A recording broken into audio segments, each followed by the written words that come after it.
Okay, so one of the key points from the white racism among white faculty um, is this point about epistemological.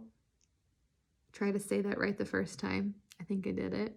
Racism is what we need to understand about that is that our current range of research epistemologies, positivism to postmodernism, that all of this is restricting, it's excluding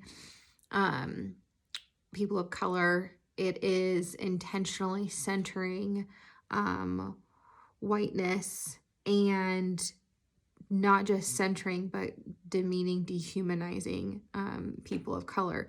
And so this issue then reinforces racist narratives, and then even attempting to research racist narratives, you're reinforcing it. And so it becomes this cycle. So then the way to not just dismantle that, but actively address those issues is for white faculty members, white researchers, to develop a critical understanding of these different levels of racism, not just what is the usual, the norm of an individual level, but both the institutional, the civilization, and then the epistemological levels of racism, in order to dismantle this, whether it's conscious or not. And so the main call then becomes this, what the authors are arguing, that to stop talking about race as this abstract concept and really discuss the different forms, different levels, and be actively anti-racist. Okay, so the next piece I'm going to talk about is Black faculty coping with racial battle fatigue. Your piece from, I think it's 2003. And so it was interesting to read this one after the white racism among white faculty, because this one, yours, provides much more of a context to frame the kind of history behind white faculty members and their disassociation with racism, and kind of the specifics within that level of institutionalized and systemic racism. Whereas the white racism piece really dives deep into the epistemological form. So within this one, there is one of the quotes that I wanted to focus on. White racial attitudes are not static. They respond to changing social, demographic, economic, and political dynamics, interracial consultations, as well as a class and gender dimension within the dominant race.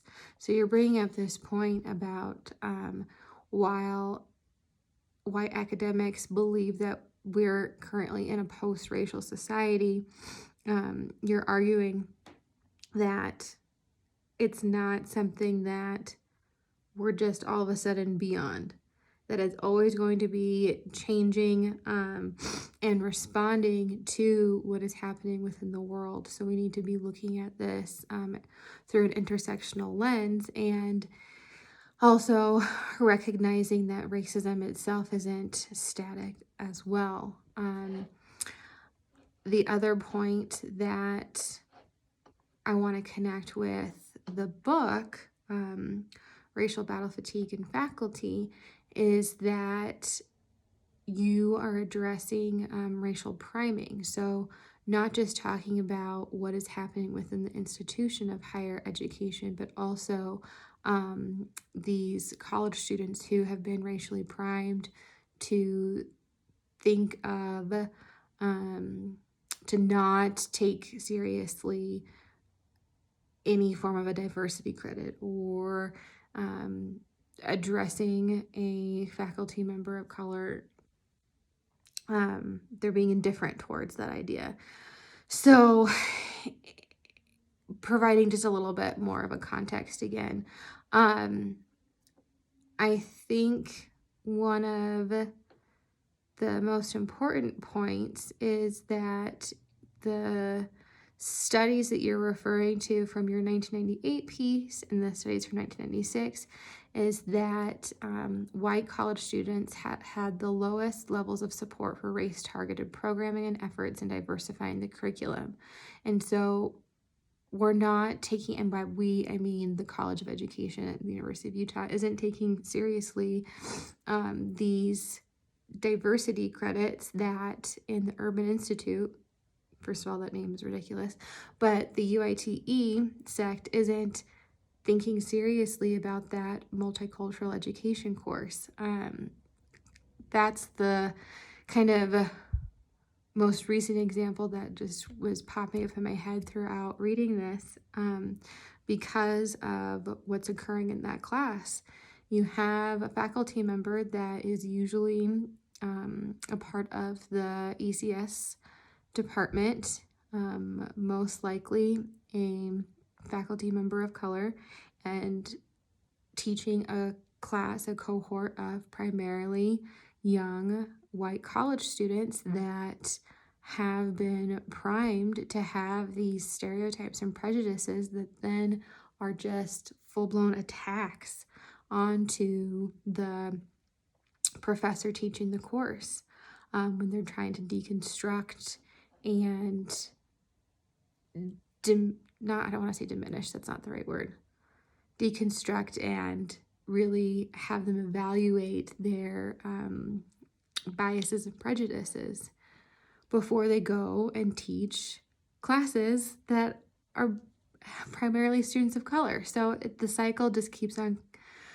coming up and coming up. And I think one of the main kind of threads of commonalities throughout all of these readings this week has been the cycle that you can learn and unlearn something, but that doesn't affect the institution as a whole. Yeah, I think that's been the biggest point for me. So this is the last video, and I know next week I'm gonna have to watch these over and see if I'm making sense, and I really hope that I am, especially with kind of just being home all the time, making sure that I sound like a human still and not completely losing my mind. So